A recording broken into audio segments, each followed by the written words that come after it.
How do I know when it's time to replace my bearings? Well, you're in luck today because that's what we're going to talk about. We're going to look at some different bearings. We're going to look at the different components associated with bearings, how to do some removal, how to do some install, and maybe answer some questions that you may have. Or maybe you may learn something that you don't know and may help you about buying parts, or it may help you in a used trailer purchase or getting your trailer repaired. So stick with us and let's get right into it.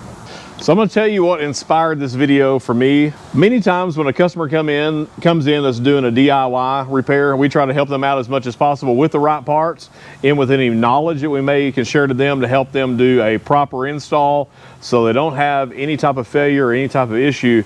Many times a customer will come in and they will need a full hub replacement. They have a bad hub, but their bearings are okay out of their old hub and they'll want to reuse the old bearings in a new hub.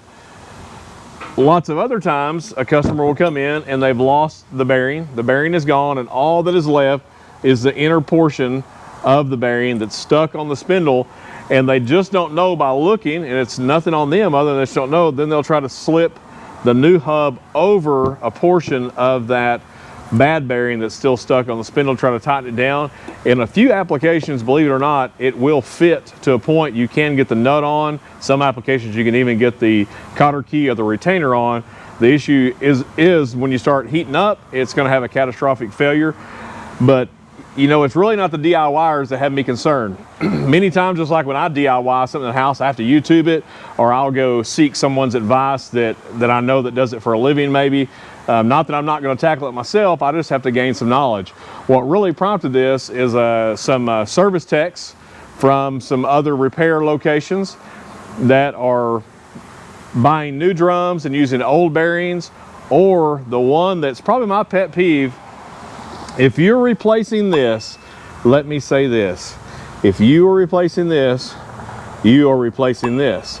Whether that's already installed in your new drum you're replacing, or if you have to remove these out of your old drums. You never put a new one of these in an old one of these. This is called the race or the cup. This is the bearing. They fit together, and if everything is good, they are happy. If everything is not good, it is not going to be good. So when is the best time to replace your bearings? I will tell you when is not the best time. On the side of the road, broke down in the middle of nowhere because you haven't done any maintenance on there. So get it done ahead of time. If you're asking for mileage, I think that's very subjective. I think it's up for debate. I see some people say that replace them every 50,000 miles. In the automotive industry, most seal bearings need to be replaced at 100,000 miles. Some of the Dexter Never Lube, the cartridge has to be replaced every 5 years on that. But I even hear some people say you only need to pack your bearings every 5 years. That's not true. It's a minimum one time of year, whether you use it or not. We're going to get into that here in a little bit. I'm going to say most people are never going to drive 50,000 miles in a year, maybe never 50,000 miles in the lifetime of the trailer. So I don't go off mileage when it comes to bearing replacement. I simply go off of what the bearing looks like, the condition of the bearing when we're doing our scheduled maintenance, our repack, and our inspection. I do have some customers that have some higher end trailers. They do want their bearings replaced every year. Now they'll still do bearing packs maybe 2 to 3 times in that year because they're putting a ton of miles on, but we do a new bearing and race replacement one time a year for them just because they don't want to be stranded. Because at the end of the day, you're not saving much. Now here is where I'm fixing to get everybody fired up. We may have some patriots out there, some people that are patriotic and don't want to buy, can we zoom in? What does that say? Can we even say that out loud? China. Don't want none of them there China bearings. Want some of the American bearings.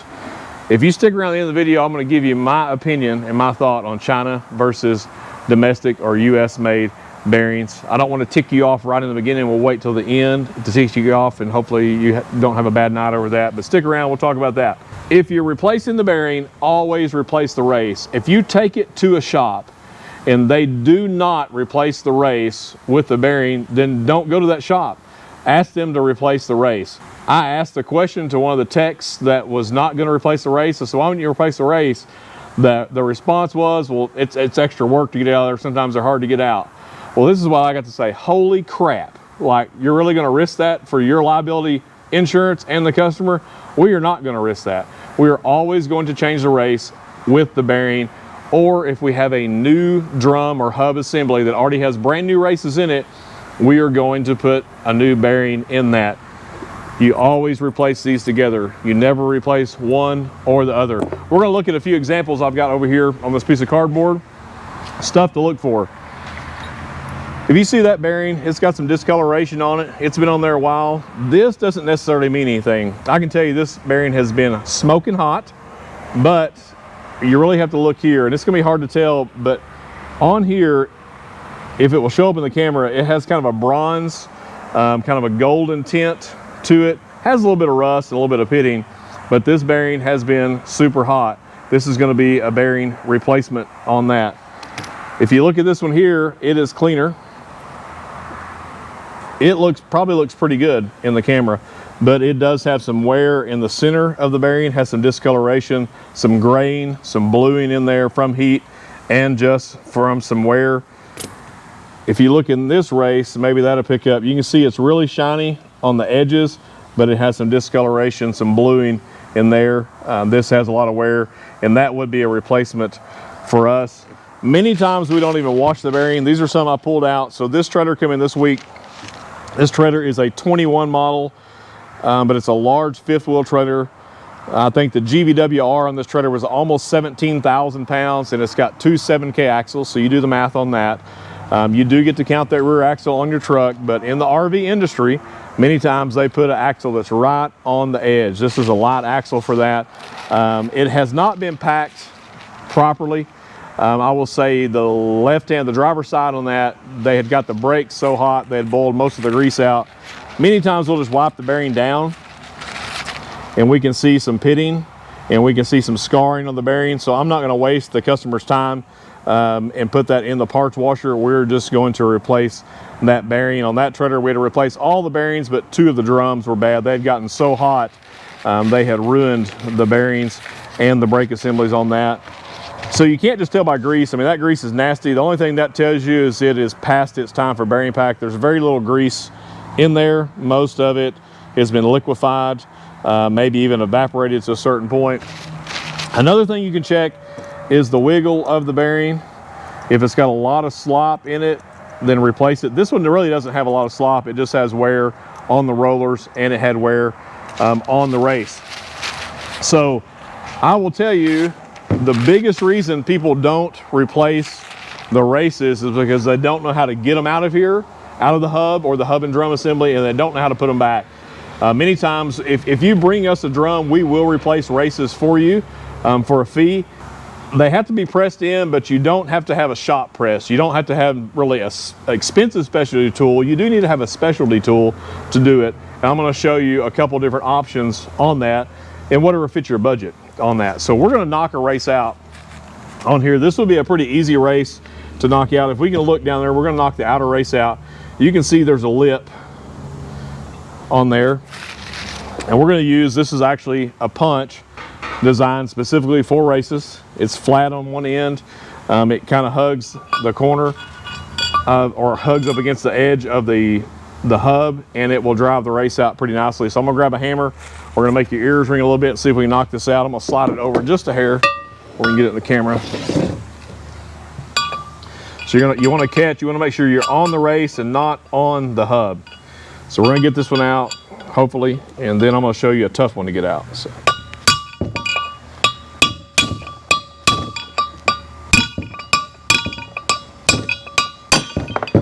So that one's out. That wasn't that tough to do. It didn't take that long. So if you're one of those techs I was talking about, maybe you're tuning in tonight.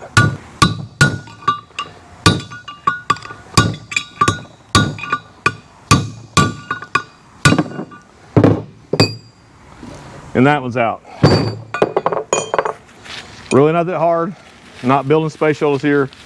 Just taking out the old races. After you do that, you need to clean inside of the drum and hub.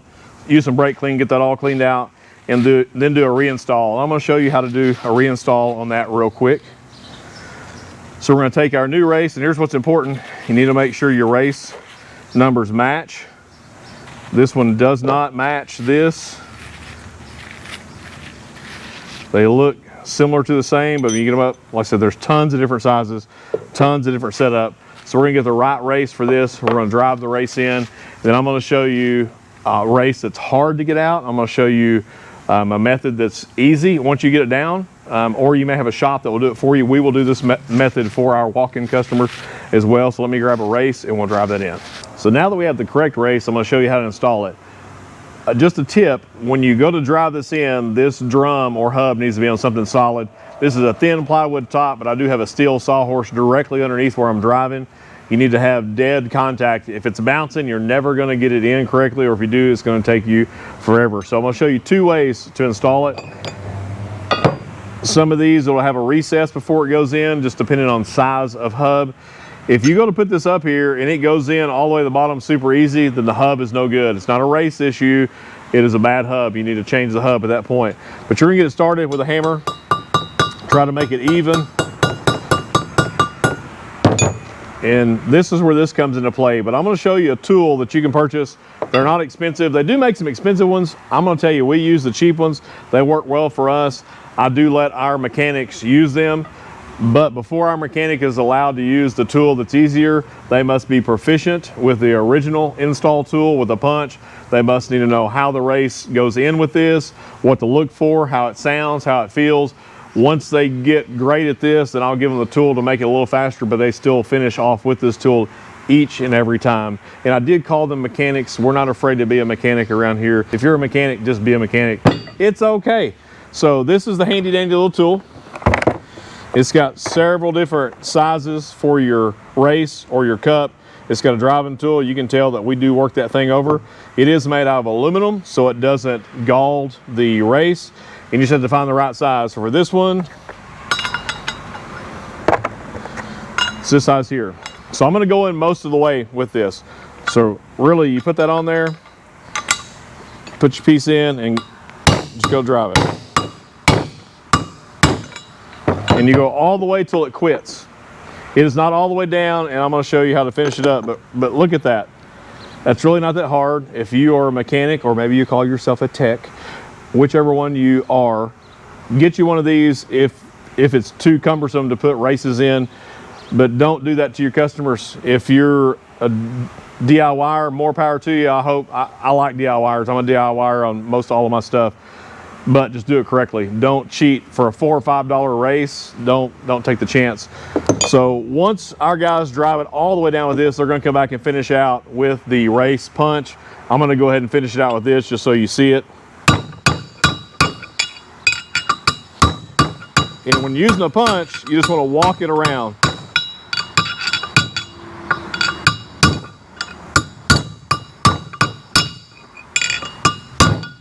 And once you get to the bottom, that's gonna bounce back at you. You're gonna hear a different tone. That dude is ready. If for good measure you want to, flip it over, look on the inside to make sure you're seated all the way around. Once that is in, the race is good to go. Go ahead and put your inner race in, then re-clean your drum or your hub out before you put any grease in.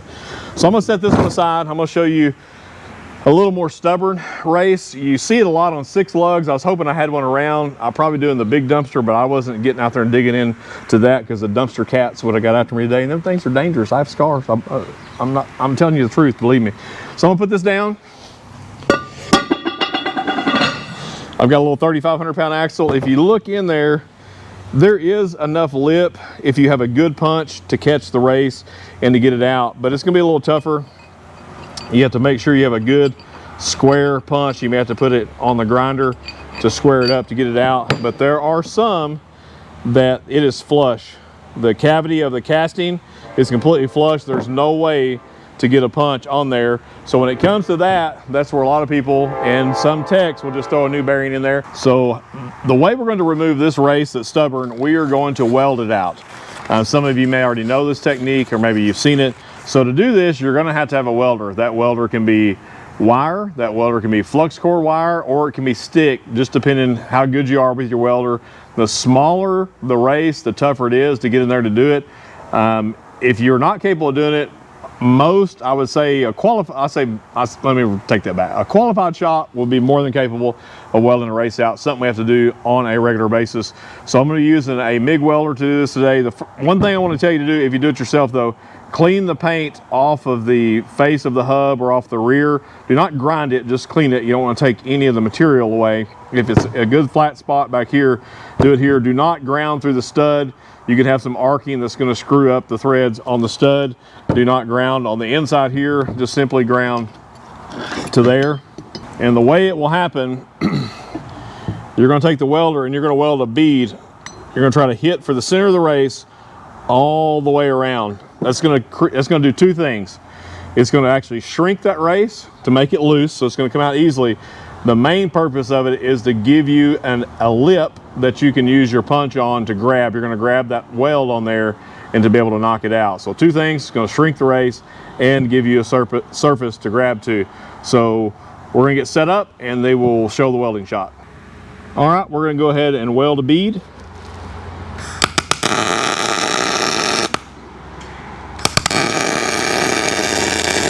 And it ain't got to be pretty. I got a lot of wind behind me because I don't want to shut the door because it's hot.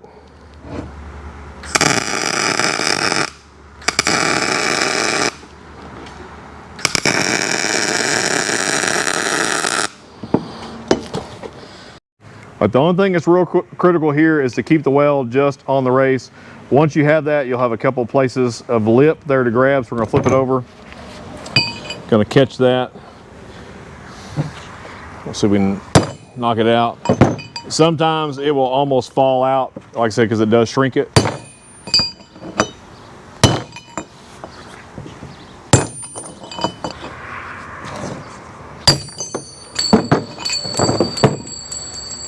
So there you can see the race with the bead on it, where you're able to get on the back side of it, knock it out. Like I said, the bigger the race, the easier it is to weld.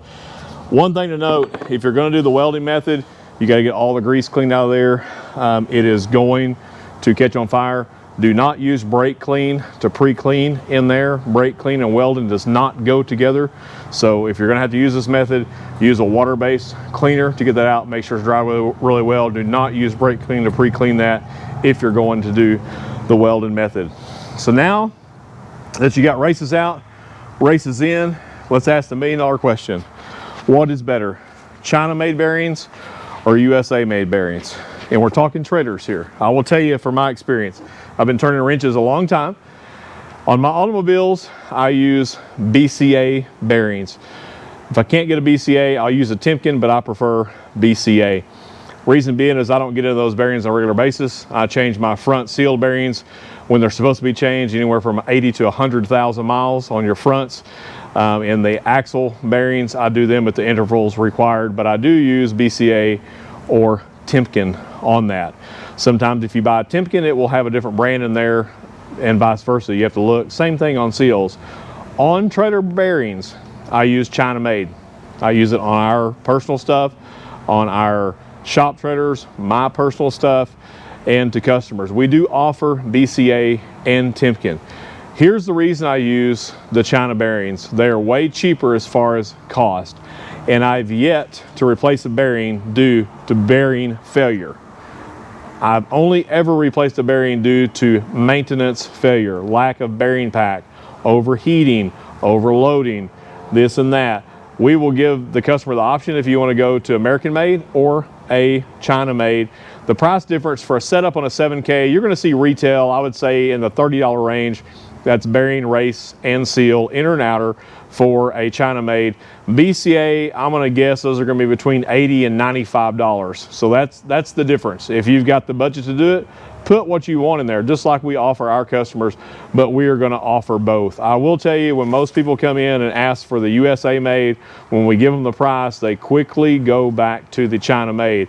So really, it's just your preference. It doesn't matter what you use if you take care of it. It's been my experience on there. So I stock 9-to-1 China bearings compared to USA bearings. Usually if we need a USA, we're gonna have to order it. We keep some of the main stuff in stock. So now that you figure out what brand of bearing you're going to use, and it may be a matter of what brand of bearing you can find, once you get the races in and now you're ready for bearings, what do you got to do? You have to pack your bearings. So we're not going to cover that in this video because we just covered it. So check out our link in the description to our bearing pack video. We'll leave a link to this race install tool. Like I said, again, it's not expensive. I'll see if I can find the punch. I buy these off of a reputable tool truck, so I don't know that I can find those on there, but if I do, I'll leave that as well. And remember, when you're giving us that thumbs up, clicking to subscribe, tell us hello. Tell us how you're doing. Tell us your experience with your trailer. We really enjoy the comments. We had some funny ones this week. I'm not going to share those, but I have some good dad jokes. I'm going to share some of those sooner than later for some customers. So I appreciate y'all tuning in. Appreciate everything that you comment on the channel. And we will see you on the next one.